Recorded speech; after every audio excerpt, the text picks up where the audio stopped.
Everybody ask me how I know. I smiled at them and said she told me so. Everybody ask me how I know. I smiled at them and said she told me so. Everybody ask me how I know. Check muna natin ha. Gano'n natin.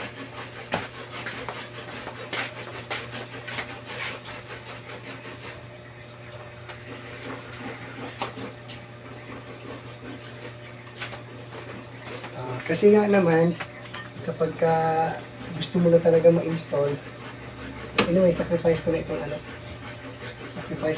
ating dyan.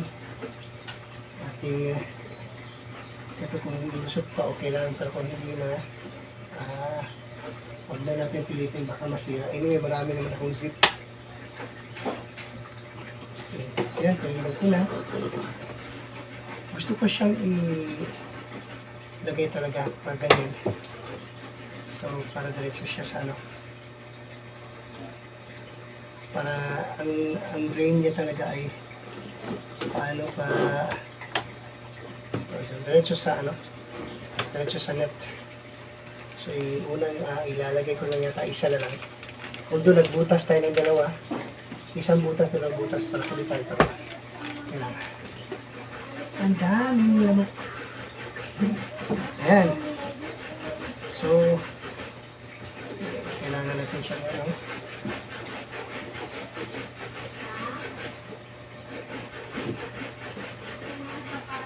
Ayan. Zip natin agad. Okay.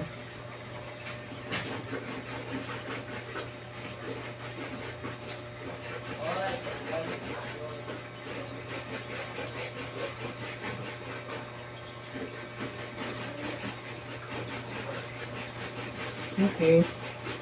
Ayan, pumasok. So, diretso na siya dyan.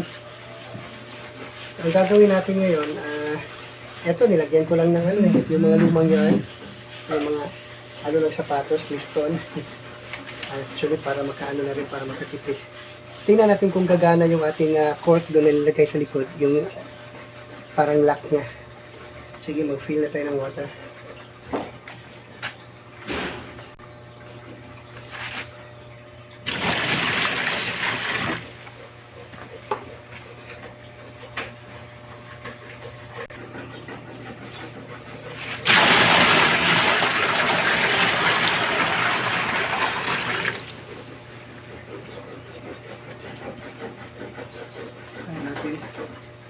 Maandar siya.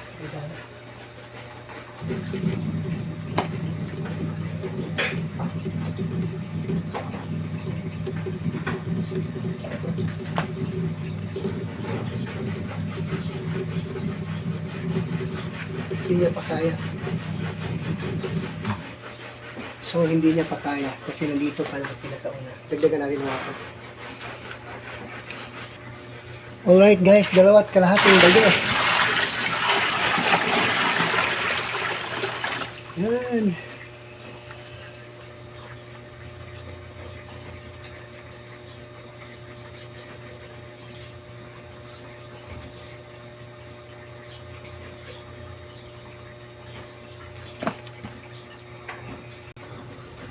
Alright, this is ikatatlo at kalahating bagyo. Anyway, ang required sa atin guys ay mamaya nasa 60 hanggang 80 cm. So, titignan natin. Magmamanual tayo mamaya, steel tape natin. This is 4 and a half. Tignan natin na later. Okay. So, ito po ay kalahati. So, 5. 5 na timba. May timba po.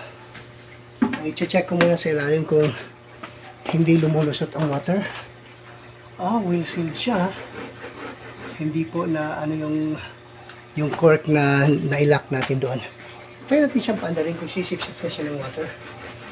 Natin ha.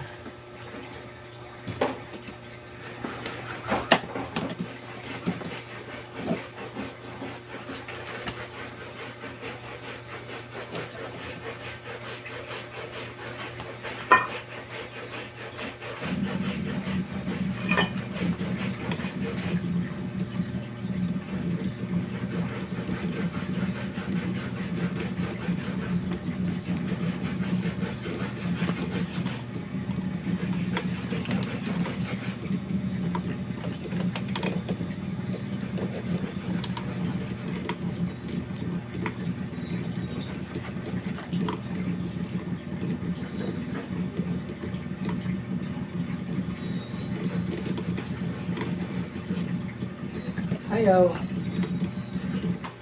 So guys, first try natin ang ano. Ano ito siya? As I understand. Kasi suction siya. So kailangan ito ano. Kailangan siyang sealed. We will try to ano tawag dito? Isi-seal natin siya para makapag-suction. Pero kulang pa to eh. Hindi pa ito talaga ang water niya. Kasi needed talaga natin na ano, i-achieve natin itong dito. Oh. So kung pa nga dito lang tayo. Dalawang ano na, dalawang 4 na timba, 5 timba. O 5 parang balde. 5 ganito kalaki na balde. 5. So, wow. Pero, may ano ito eh, may tawag dito. May catch ito eh, ay yung tawag dyan. Para bang pwede naman siya kahit ano. Susukatin ko muna. Kasi ang ano suggested guys ay 50 daw. Taos naman. 40 nga lang eh. 40 dapat kasi kung 50 hanggang 80 nga daw yan eh. Hanggang 80. So kasi hindi abot yung pool natin. Parang 40. Pero may twist yan guys. I-ano natin ha. Try natin. Titignan natin yung anong twist ang pwede natin gawin dyan. Okay. Pero hindi pa naman ito talagang sagad. So pwede natin siyang ilipat muna. Kasi para lalapit siya dito. Dito natin siya ilagay. Tatanggalin muna natin. Tanggal muna. Oops. Wow! 1, 2, 3,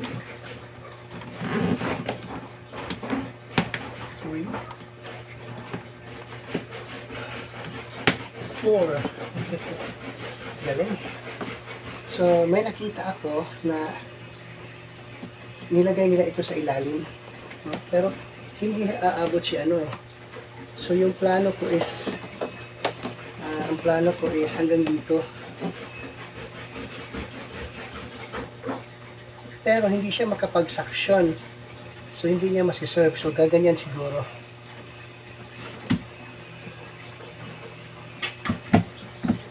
Gaganyan siguro guys para magpag-suction siya. So, ngayon, itong ano, ilagay natin dito.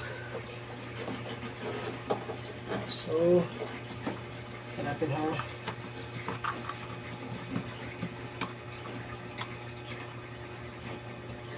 Dito natin siya ilalagay. Lalagyan natin ng ano, tali muna. Itatali muna natin siya para hindi magastos. Kasi, hanapan natin ng tali muna. Ang sa atin lang naman ay makapag-ano tayo. Or, medyo mababa pa.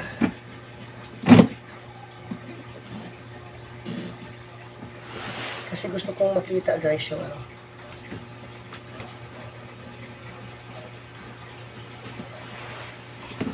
Gusto kong gagana yung magic niya ano. Yung magic. Yun ang mahirap dito pagtanggal kasi suction ano ito eh.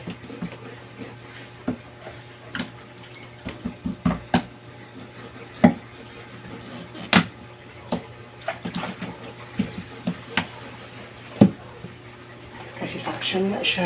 So, ang point ko lang is gusto ko ayun, natanggal ko na.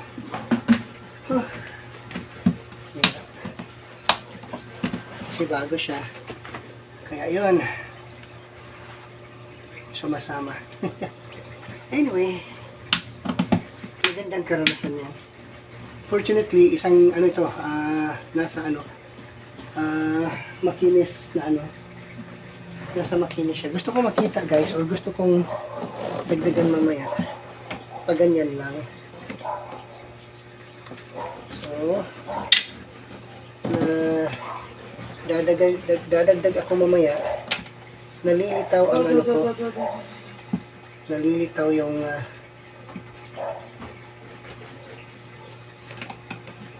ito. Paanahin ko siya.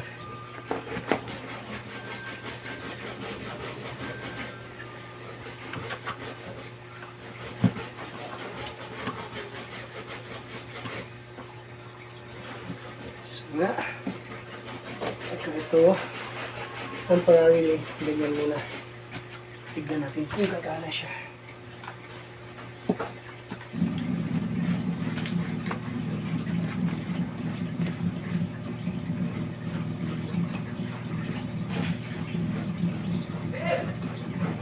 Okay, so far hindi pa. Idadagdag natin yung tubig guys na isang ano pa, isang barrel. Okay, idadagdag natin. Alright guys, ito yung pang-anim. So far, silipin natin itong ano natin sa ilalim. Hindi pa naman nagre-release ng water. So, ibig sabihin po nun, kaya lang. Yeah, malapit na. Okay, pang-pito. So, ayan. Ito, hapit na. Malapit na, konti na lang talaga. Ito guys, pang-walo. Hindi pa ba umabot? Parang kaya na niya. Isa na lang siguro. Right. This is the 9th. Pang-siyam po. Okay, titigil tayo dyan. Kasi po, meron, ay, oo nga naman. Hindi naman pwede. Kasi,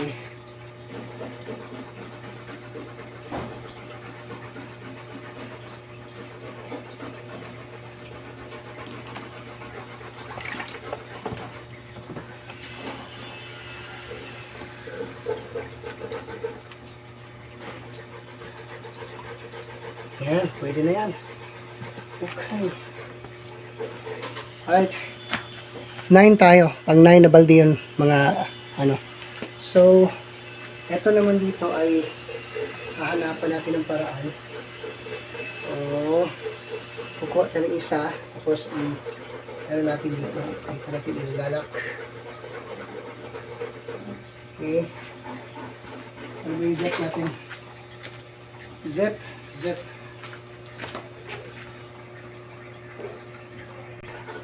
Gusto ko makuha natin yung detalye. Alright. Gusto ko ganyan. So, yan natin siya. I-zip natin siya. Para malak.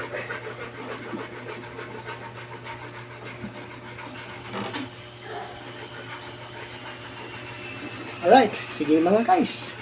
Or mga ka-urban. Sasaksak po natin siya. Yan. Oh, see? Ang galing. Meron siyang ano dito, oh. Meron siyang tawag dyan. At gumagana. Gumagana, guys.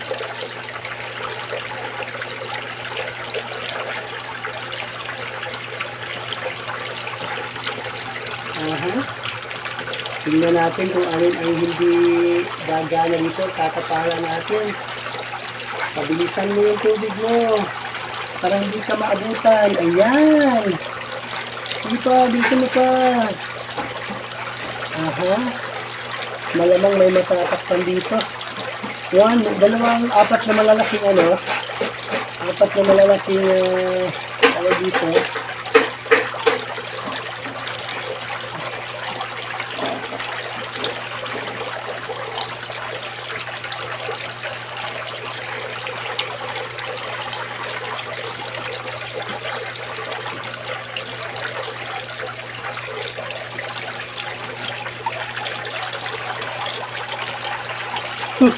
Gumagana lahat. Amazing.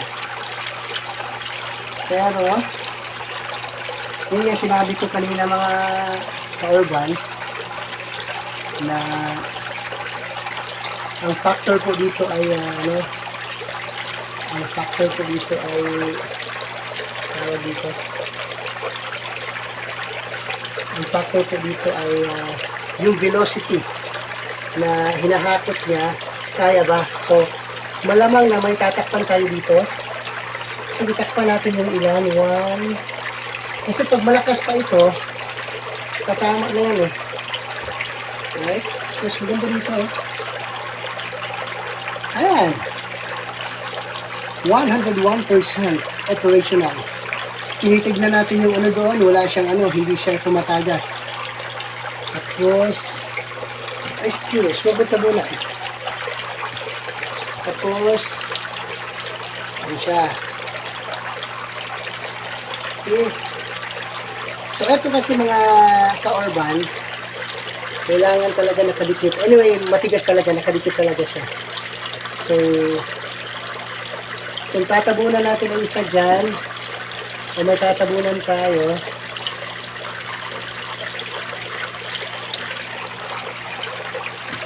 right, tatabunan natin yung iba kasi dalawa ano, so hindi kaya nito motor na i-provide yung extra ano natin, exit. Anyway, malamang ano, maganda. So ito muna ang ano nila, habitat nila. This is walang 30.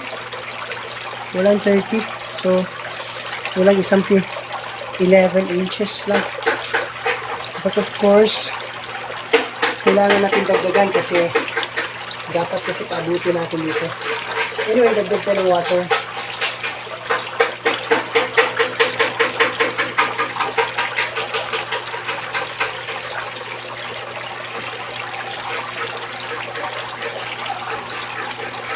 So, sana nakatulong din sa mga baguhan itong ano natin, experience natin. Ito sa refrigerator din lang ito, bigitasan ko na lang.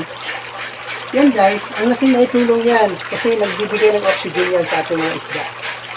Saka ito. Ayan yan. Nagbibigay yan. Kung isasala natin siya,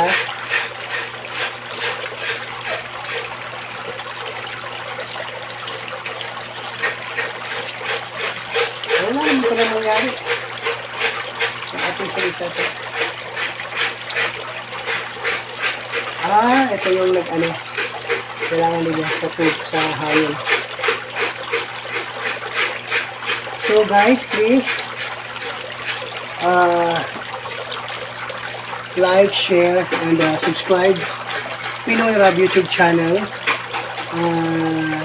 Ito po under the program of Pinoy Rab Foundation, a livelihood project, urban backyard fish farming. So ito yung ano natin, unang makeshift natin na ano, na pool or ano. Pero mababago itong ano ito kasi marami ako din sa likod, bumibili tayo para hindi nagagastos. But then we are planning to make it more bigger. So salamat sa panonood at salamat sa pagsubaybay. Everybody ask me how I know. I smiled at them and said she told me so. Everybody ask me how I know. I smiled at them and said she told me so.